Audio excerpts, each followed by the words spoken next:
What if the most important Christian king in British history has been completely erased from our collective memory? A monarch who built the first churches in London, minted the first coins bearing the cross, and established the foundations of British Christianity over a century before Constantine, yet today, his name means nothing to most people. Who was King Lucius, and why has history forgotten the man who transformed an entire nation's faith? Stay with us as we uncover one of Christianity's greatest untold stories.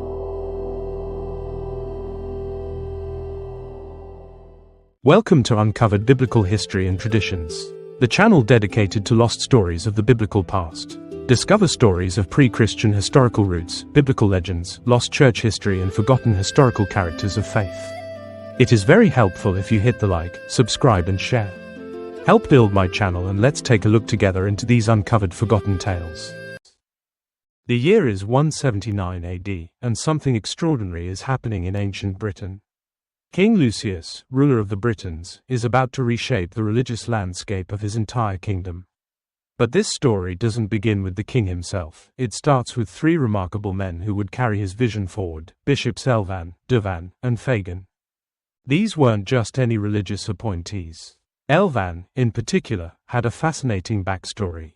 Before his elevation to bishop, he had led a congregation of Christian Culdees at Glastonbury, that mystical place the ancient Britons called Avalon. But here's what makes his story even more compelling. Avalon was educated at the school founded by none other than Saint Joseph of Arimathea himself. Yes, the same Joseph who, according to tradition, took care of Christ's body after the crucifixion. The Roman Catholic canon Pittacus documented Avalon's journey in his work, Relationes Historici de Rebus Anglicis, noting that this Alvanus of Avalon had even written an informative work about the origins of the British Church. When Avalon succeeded Theonas as the second bishop of London around 185 AD, he became the first prelate to serve in a brand new church, St. Peter's of Cornhill. This wasn't just any church.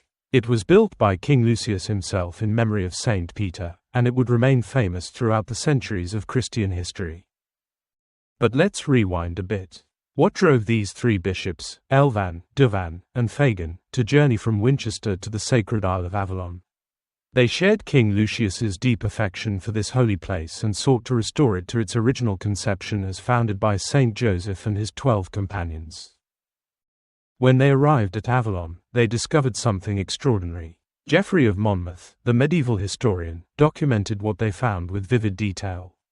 Let me share his words. There, God leading him, they found an old church built, as 'twas said, by the hands of Christ's disciples, and prepared by God himself for the salvation of souls, which church the heavenly builder himself showed to be consecrated by many miraculous deeds, and many mysteries of healing. Geoffrey continued, describing how they learned that the Lord had specially chosen this spot before all the rest of Britain as the place where his mother's name might be invoked. Ancient writings revealed the full story, how Saint Philip had come to France with disciples and sent 12 of them into Britain to preach. These 12 had constructed a chapel that the Son of God later dedicated to honor his mother, and each received portions of land for their sustenance. The three bishops were so moved by this discovery that they made a profound decision. They would honor the memory of those original 12 missionaries by selecting 12 of their own companions to live on the island.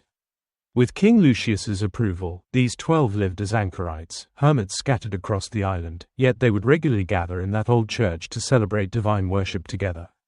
As Geoffrey recorded, this practice continued during many years up to the coming of St. Patrick, the Apostle of the Irish. Now, here's where the story takes a truly remarkable turn. King Lucius had been in correspondence with Eleutherius, the Bishop of Rome, what we'd call the Pope today. In his famous letter to Lucius, Eleutherius did something unprecedented in Christian history. He named Lucius the Vicar of God. Think about that for a moment. This was the first time that title had ever been bestowed on any king, anywhere. And it was given to a British king by the Bishop of Rome himself. By this act, the church at Rome was essentially declaring that Lucius, not themselves, was the head of the church. But here's what makes Lucius truly exceptional: he refused the title. He didn't accept or use this honorary designation. Why? Because he recognized what the bishops of the British Church and all Christian Britons understood, that Christ alone was the head of the church and the true representative of the Father. Instead, Lucius accepted the title, the most religious king, a designation that every British ruler since has held when sitting on the British throne. Lucius's building campaign was nothing short of revolutionary. In 179 AD, he established 3 major archbishoprics at London, York, and Killian-on-Usk, creating the foundational structure of British church hierarchy.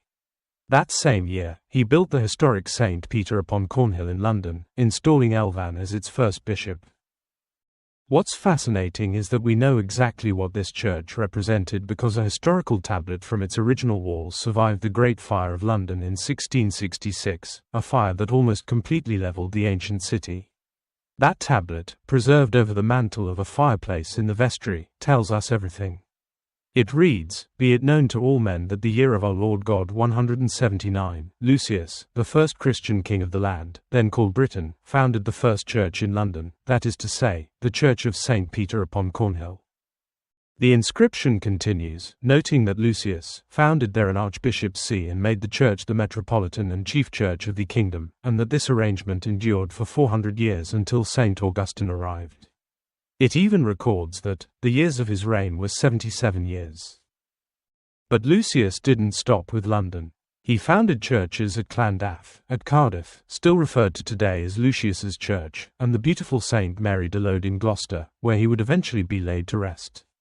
The Cardiff Church, known as St. Mellors, maintains its connection to the king's legacy even in modern times. Now, here's a historical correction that needs to be made. It's commonly stated that Emperor Constantine was the first to stamp the sign of the cross on coins. That's wrong. King Lucius, Constantine's own ancestor, was actually the first. He minted coins displaying the cross on one side and his name, Luke, on the other. 2 of these remarkable coins still exist in the British Museum collection today. This detail reveals something deeper about British resistance to Roman culture. Arviragus, Lucius's maternal ancestor, had been so bitterly opposed to Rome that he made acceptance or circulation of Roman coins among the British a capital offense. This wasn't just economic policy, it was a statement of independence. From Emperor Claudius, whom Arviragus first battled, through Emperor Hadrian's reign, no Roman imperial coins are found in Britain. The British Museum's collection substantiates this notable omission. It wasn't until Hadrian that Roman coinage finally appeared in complete series. The coins of these British kings were magnificent. An eminent numismatic expert once remarked, "Wherever a coin of the British King Arviragus is shown in any coin collection, it stands out as a gem." And here's an interesting detail. All these coins, from Arviragus, from Cunobelinus with his galloping charger and 3 ostrich feathers, and from Lucius, were minted at Colchester, that quiet little city that historians often overlook despite its massive startling history. So why don't we know about King Lucius? It's baffling, really. John Fox, in his famous Acts and Monuments, wrote that Lucius, after he had founded many churches, and given great riches and liberties to the same, deceased with great tranquillity in his own land, and was buried at Gloucester. Yet of all the great disciples of Christ, Lucius is probably the least known. To the average person, his name has no meaning. Historians bypass him as though he never existed, despite the wealth of information describing his life and achievements. King Lucius died on December 3 in the year 201 AD, after a long reign of 77 years. The learned Alban Butler documented that he was first buried at St. Mary de Lode in Gloucester, then later reinterred at St. Peter's upon Cornhill, the church for which he held such deep affection. Eventually, his remains were translated back to Gloucester, placed in the choir of the Franciscan Church, the Church of the Grey Friars, by the Earls of Berkeley and Clifford. The historical documentation is extensive. Bede, Nennius, Elvan himself, Geoffrey of Monmouth, Cressy, William of Malmesbury, Usher, who consulted 23 different works on Lucius, Rhys, Baronius, Alfred, the Book of Llandaff, the Welsh Triads, the Mabinogion, and many other reliable sources all pay noble tribute to this Christian monarch. Yet the Christian world has forgotten him. But here's what makes this story truly powerful. The lasting impact of Lucius's achievements endured for well over a century after his death. The people and the land thrived in peace and prosperity. The Venerable Bede, writing in 740 AD, summed it up eloquently: the Britons preserved the faith which they had nationally received under King Lucius uncorrupted and entire, and continued in peace and tranquillity until the time of the Emperor Diocletian. When Diocletian's savage persecution finally broke that peace, it produced Constantine the Great, a direct descendant of Lucius, Arviragus, and Caractacus. The seed of faith that Lucius planted never perished. It endured from one generation to another, coursing beneath calm waters in times of peace, ready to crash to the surface during stormy conflict whenever the precious heritage needed defending. And here's the remarkable thing, in every case, it was a prince of royal blood who stood forth to meet the challenge, always a true lineal descendant of those valiant British kings and queens. That unbroken chain continues today, representing an unbroken link spanning nearly 2 millennia. So we return to our opening question: why has history forgotten King Lucius? Perhaps it's because his story challenges what we think we know about Christianity's spread through Europe. Perhaps acknowledging his achievements complicates our tidy narratives about Constantine being the first Christian emperor. Or perhaps, in our rush to celebrate the familiar names, we've overlooked one of Christianity's greatest heroes, a king who devoted his entire life as a disciple in Christ's service, establishing a foundation of faith so strong that it endured for centuries and continues to this day. The next time you hear about Constantine and the Christianization of the Roman Empire, remember King Lucius. Remember the 3 bishops who restored Avalon. Remember the churches, the coins bearing the cross, and the unbroken line of faith that runs from ancient Britain to the present day. Some stories deserve to be forgotten. This isn't one of them. Thanks for watching. If you enjoyed this video, don't forget to like, comment, share and subscribe for more great content. Hit the notification bell so you never miss an update. See you in the next video.